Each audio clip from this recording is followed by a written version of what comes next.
Picture this. It's 6:45 in the morning. You shuffle into the kitchen in your slippers, pull the same carton out of the fridge you've pulled out for the last 30 years, and pour yourself a glass of milk. It's a habit so old it doesn't even feel like a decision anymore. But here's a question almost nobody asks themselves at that moment. What if that one small automatic habit is quietly making your kidneys work a night shift they never signed up for? If you're over 50, and somewhere along the way a doctor has said the words creatinine, EGFR, weak kidneys, or even just let's keep an eye on your labs, then this video is for you. And if your feet have been a little puffier by evening, if you're getting up 2 or 3 times a night to use the bathroom, or if your blood pressure has been stubborn no matter what you do, stay with me, because we're about to talk about something so ordinary you've probably never questioned it, the milk in your fridge. I'm not here to tell you milk is bad. I'm not here to scare you into throwing out your groceries. What I am here to do is show you that not all milk is created equal, especially once your kidneys start slowing down with age, and that a few smarter swaps could take real pressure off an organ that's been quietly working for you since the day you were born. Let's start with the honest truth about why this even matters. When you were in your 20s or 30s, your kidneys were like a brand new pair of lungs on a marathon runner. They could filter out extra minerals, extra protein waste, extra everything without breaking a sweat. But kidneys age just like everything else in the body. Somewhere around your 50s, 60s, and beyond, that filtering system naturally loses some of its horsepower. It's not necessarily disease, it's not always a diagnosis, it's simply biology. And when the filter slows down, what you put into your body starts to matter a whole lot more than it used to. That's where regular cow's milk quietly becomes a bigger deal than most people realize. A single glass carries a meaningful load of phosphorus, potassium, and animal protein. For a healthy 30-year-old, that's nothing. Their kidneys shrug it off. But for someone whose filtering capacity has already wide dipped, every glass adds a little more to the pile the kidneys have to sort through day after day, month after month, without ever asking for a break. And here's the part that catches people off guard. This isn't the kind of problem that announces itself. There's no dramatic pain, no siren going off, no obvious red flag. It sneaks up in silence. Then one ordinary Tuesday, you go in for routine blood work, and your doctor says your creatinine has crept upward. Suddenly, you're being handed a list of foods to watch, and you're left wondering, could something I've been drinking every single morning without a second thought actually be part of the problem? Before you panic and swear off milk forever, take a breath. You almost certainly don't have to give it up completely. What you may need to do is get pickier about which milk earns a spot in your glass. So today, I want to walk you through 3 unsweetened plant-based milks that tend to be gentler on aging kidneys than traditional dairy, why they work the way they do, and just as important, the sneaky mistake almost everyone makes when they go shopping for them. One quick and honest disclaimer before we dive in, because I take this seriously. No milk on this list is a miracle cure. Nothing here is going to reverse kidney disease or make your creatinine drop overnight, and anyone who tells you otherwise is selling you something.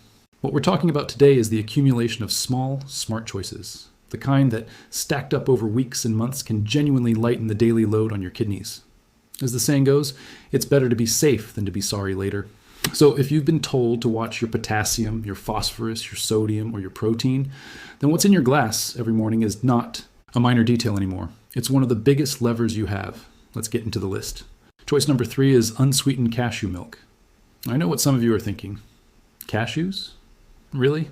It sounds like an odd candidate for something as delicate as kidney health, but the source of a milk matters far less than what's actually swimming around inside that carton. What matters is the phosphorus count, the potassium count, the sodium count, and the protein count, because those 4 numbers are exactly what a compromised kidney struggles to manage. Cow's milk tends to run fairly high in phosphorus. Now, phosphorus itself isn't the enemy. A healthy kidney handles it without complaint. But once kidney function has slipped, phosphorus can start to build up in the bloodstream instead of being cleared out. Tea properly. That buildup doesn't just sit there quietly. It can throw off your body's mineral balance, weaken your bones over time, and put added stress on your blood vessels. Unsweetened cashew milk, by contrast, is typically much lower in phosphorus than dairy. And because it comes from a plant rather than an animal, the phosphorus it dough has contained tends to be absorbed less aggressively by the body. Think of cow's milk as a heavy suitcase your kidneys are dragging up a flight of stairs every single day. Cashew milk is more like a light carry-on. Your kidneys still have a job to do, but the job gets noticeably easier. Then there's potassium, which deserves just as much attention. When kidney filtering slows down, potassium can accumulate in the blood, and when it climbs too high, the consequences go beyond simple fatigue. It can start to interfere with your heart's rhythm, which is nothing to shrug off. A glass of cow's milk carries a fairly substantial potassium load. Unsweetened cashew milk generally comes in much lower, making it an easier fit for anyone following a kidney-conscious way of eating.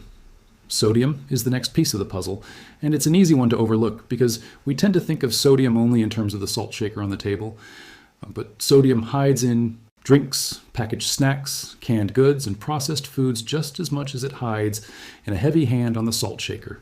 Too much sodium causes the body to retain fluid, and that retained fluid is often exactly what shows up as swollen ankles, a puffy face in the morning, or blood pressure that refuses to come down no matter what medication you're on. Since high blood pressure is itself one of the biggest accelerants of kidney decline, cutting sodium wherever you reasonably can becomes a genuinely protective habit. The right brand of unsweetened cashew milk tends to be naturally low in sodium, which makes it a gentler choice on this front as well. There's also a quieter benefit worth mentioning: the fat profile.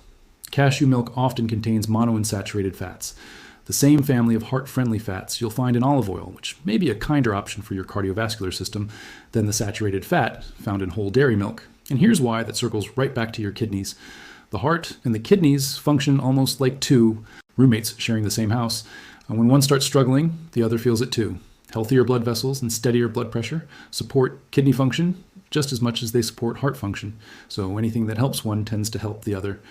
Finally, cashew milk is naturally low in protein, which matters for people in the earlier stage, of kidney disease, before dialysis, who've been told by their doctor to moderate protein intake. Every gram of protein your body breaks down produces waste that your kidneys then have to filter out. So choosing a lower protein milk means you're not spending part of your daily protein budget on a beverage, leaving more room for protein sources your body actually needs and can use well. Now here's the catch, and it's the single most important thing I'll say about cashew milk, so don't skip past this part. Not every carton on the shelf is actually kidney-friendly, even if the packaging screams healthy in bold letters. Manufacturers frequently boost the nutrition label by adding calcium phosphate, tricalcium phosphate, or dipotassium phosphate. For a healthy person, extra added calcium might sound like a bonus, but for someone with reduced kidney function, these phosphate additives are absorbed far more efficiently by the body than the natural phosphorus found in the cashews themselves, which can quietly undo the very benefit you were hoping to get. So the carton that looks like the healthiest option on the shelf, plant-based, calcium-enriched, no added sugar, can actually be one of the worst choices if you never flip it over and read the fine print. That's the habit I want you to build starting today. Don't trust the front of the box. Turn it around. Scan the ingredient list for anything containing the word phosphate, and if you spot it, put the carton back and look for a shorter, simpler ingredient list instead. And even once you've found the right one, moderation still matters.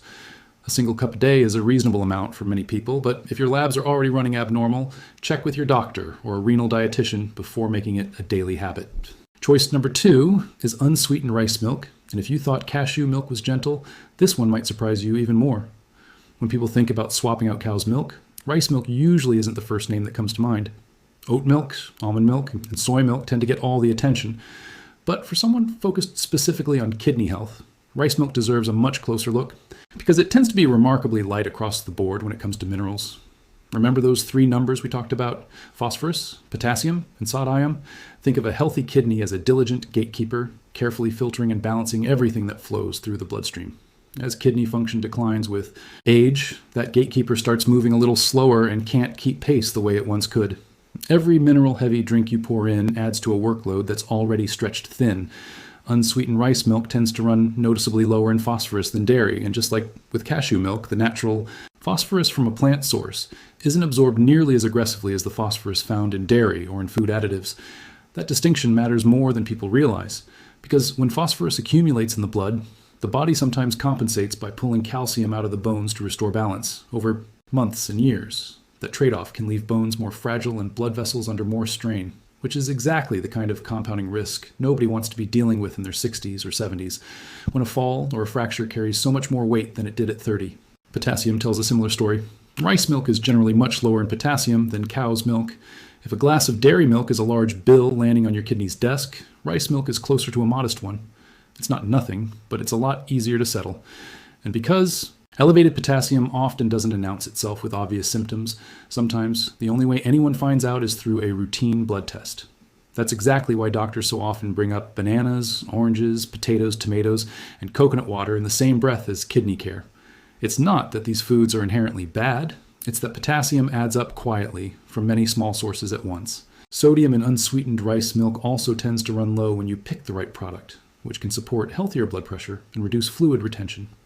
If you're someone who notices swollen feet by the end of the day, a heaviness in your legs, or sock marks pressed into your ankles by evening, trimming sodium from as many corners of your daily diet as possible, including your morning glass of milk, can genuinely add up over time. And like cashew milk, rice milk is naturally low in protein, which can be helpful for people in earlier stages of kidney disease who have been asked to watch their protein intake under medical supervision. Picture your kidneys as an old coffee filter that's been reused for years.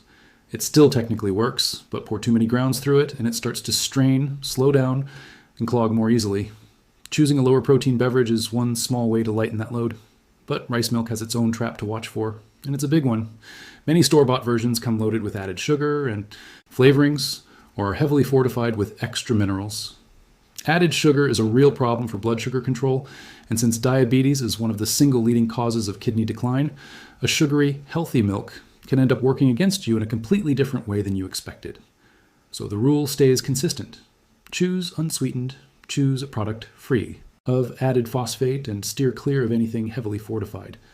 If the ingredient label reads like a chemistry set, put it back. If it reads simple, short, and recognizable, that's usually your winner. And now, choice number 1, unsweetened flax milk, which might be the most interesting option on this entire list because it doesn't just go easy on your kidneys, it actively works in your favor in a completely different way. Cashew milk and rice milk earn their spot because of what they leave out. Less phosphorus, less potassium, less sodium, less protein. Flax milk does all of that too, but it also brings something extra to the table. It contains alpha-linolenic acid, a plant-based omega-3 fatty acid that's frequently discussed in connection with inflammation control and blood vessel health. Here's why that detail deserves real attention if you're over 50 and dealing with any kind of chronic kidney concern. Kidneys rarely fail because of one dramatic event. Far more often, they wear down gradually, the way a wall slowly absorbs moisture year after year. Until, one day, cracks finally show up on the surface. Chronic, low-grade inflammation is frequently part of that slow erosion process, quietly working in the background long before any symptom becomes obvious, supporting lower inflammation throughout the body, alongside everything else you're already doing, maybe one more small advantage. Working in your favor. To be crystal clear, this doesn't mean flax milk treats or cures kidney disease, it doesn't. But as one piece of a broader lifestyle that includes eating less sodium, managing blood sugar, keeping blood pressure in check, taking medication as prescribed, and never skipping appointments, it's a reasonable addition worth considering. On phosphorus, flax milk tends to run very low, as long as you avoid versions fortified with phosphate additives. On potassium, it's often even lower than both cashew and rice milk, depending on the specific brand, which can make it an especially easy choice for anyone who needs to keep potassium tightly controlled. Sodium tends to stay low as well in the simpler, unsweetened versions, which supports the same blood pressure and fluid retention goals we've been talking about all along. And on top of all of that, flax milk is typically nearly cholesterol-free, low in calories, and very low in protein, which again can be a genuine benefit for someone in the pre-dialysis stage who's been asked to moderate protein. I do want to pause here and say something important, because this next part matters. If you are already on dialysis, your protein needs actually shift in the opposite direction. Dialysis removes protein from your body during treatment, so people on dialysis often need more protein, not less, to make up the difference. So please don't take a general video like this one and start cutting protein just because you heard lower protein is better for kidneys somewhere online. If you're on dialysis, or honestly at any stage of kidney disease, your specific protein target should come directly from your doctor or a renal dietitian who actually knows your labs, not from a YouTube video, no matter how well researched it is. Just like the first two milks, flax milk carries the exact same trap: phosphate additives. Companies frequently add tricalcium phosphate to boost the calcium content, and you make the nutrition label look more impressive on the shelf. A shopper glances at calcium rich and assumes it must be good for aging bones, but for someone with a reduced kidney function, that same additive can become a liability rather than a benefit. So the rule stays exactly the same across all three milks. No added sugar, no added phosphate, and the shorter the ingredient list, the better. If you flip the carton over and the list of ingredients looks longer than your grocery receipt, filled with words you can barely pronounce, that's your cue to put it back on the shelf and keep looking. So let's bring this together. Unsweetened cashew milk tends to be gentler than cow's milk, generally lower in phosphorus and potassium, and when you pick the right carton, it may offer heart-friendlier fats as a bonus. Unsweetened rice milk is about as simple and light as plant milk gets often. minimal across phosphorus, potassium, and sodium alike. And unsweetened flax milk goes a step further, staying light on the kidneys, while also bringing plant-based omega-3s to the table that may support inflammation control and blood vessel health. But if there's one single thing I want you to walk away remembering, it's not the names of F these 3 milks. It's this. Stop drinking out of pure habit without ever checking in with what your body is actually telling you. In your 30s and 40s, your body could absorb a little extra salt here, a rich meal there, a heavy glass of dairy now and then, and shrug it all off without much consequence. But past 50, especially once creatinine starts climbing, blood pressure gets harder to manage. Feet start swelling by evening, or nighttime bathroom trips become more frequent. Every small daily choice starts to carry real weight. A glass of milk each morning sounds utterly ordinary, almost too small to matter. But repeated every single day, across months and years, it stops being a small thing at all. There's an old saying that fits perfectly here. Small hinges swing big doors. That's just as true for your kidneys as it is for anything else in life. So here's a simple, gentle plan you can start tomorrow morning. Nothing complicated, nothing extreme, just a handful of steady steps. Tomorrow, before you automatically reach for the same carton you always grab, pause and flip it around. Scan the ingredient list for phosphate, calcium phosphate, tricalcium phosphate, or dipotassium phosphate. If you spot any of those, choose something else. Over the following week, if your doctor hasn't given you specific dietary restrictions, try rotating in one of the 3 unsweetened milks we covered today, cashew, rice, or flax, in a moderate amount, and simply pay attention to how your body responds. Keep breakfast simple, a glass of the more suitable milk alongside a light meal that's lower in salt and sugar, rather than turning breakfast into a spread of pastries, sausage, and bacon that quietly loads you up with sodium before 9 in the morning. At lunch, glance at your plate. If roughly half is filled with vegetables that fit your particular dietary needs, a small portion is a simple starch, and the rest is a moderate, doctor-approved amount of protein, you're already doing better than eating on autopilot. At dinner, keep things a little lighter and skip the thick sauces, heavily processed foods, and overly salty dishes that leave you parched and uncomfortable all night long. If you notice you feel unusually heavy after dinner, unusually thirsty, more swollen than normal, or if your blood pressure ticks upward, take that seriously. Your body is trying to tell you something, and it's worth listening. One more small habit worth building this week. Keep a short daily note. Did your feet swell today? Did you feel more tired than usual? Were you up more at night? Was your blood pressure steady? You don't need paragraphs, just a line or 2 each day. Caring for your kidneys isn't about guessing and hoping for the best. It's about observing patterns, making small adjustments, and staying in close contact with your doctor along the way. And I want to be completely upfront with you about something before you go. Nothing in this video replaces an actual conversation with your doctor. If you have kidney disease, diabetes, high blood pressure, if you're on medication, if you're on dialysis, or if a doctor has ever told you that your creatinine, your eGFR, your potassium, or your phosphorus needs monitoring, please talk to your physician or a renal dietitian before changing anything about your diet. Every single person's situation is different. A milk that works beautifully for one person might not be right for someone else, and a food that's perfectly fine at one stage of kidney disease might need to be limited at a later stage. The goal here was never to hand you a rule book to follow blindly. The goal is to help you understand your own body a little better, ask sharper questions at your next appointment, and know when it's time to bring in professional guidance. Wherever you are on this journey, please remember one thing. Getting older does not automatically mean getting weaker. Your body has carried you through decades of work, family, stress, joy, loss, and everything in between. What it's asking for now isn't fear or panic. It's a little more kindness, a little more attention. One more suitable glass of milk, one meal with a little less salt, one label actually read before it goes in the cart, one appointment that doesn't get skipped. None of these individually will transform your health overnight, but stacked together day after day, they genuinely add up. If this gave you a clearer picture of how to choose milk that's kinder to your kidneys, give it a thumbs up. It genuinely helps this kind of information reach more people who need it. And if you have a parent, a spouse, a sibling, or a friend who's been dealing with creatinine concerns, high blood pressure, or diabetes, send this their way. It might be exactly the nudge they need the next time they're standing in the dairy aisle. You don't have to overhaul everything starting tomorrow. You just have to choose one thing a little better than you did yesterday. Take care of yourself, and I'll see you in the next one.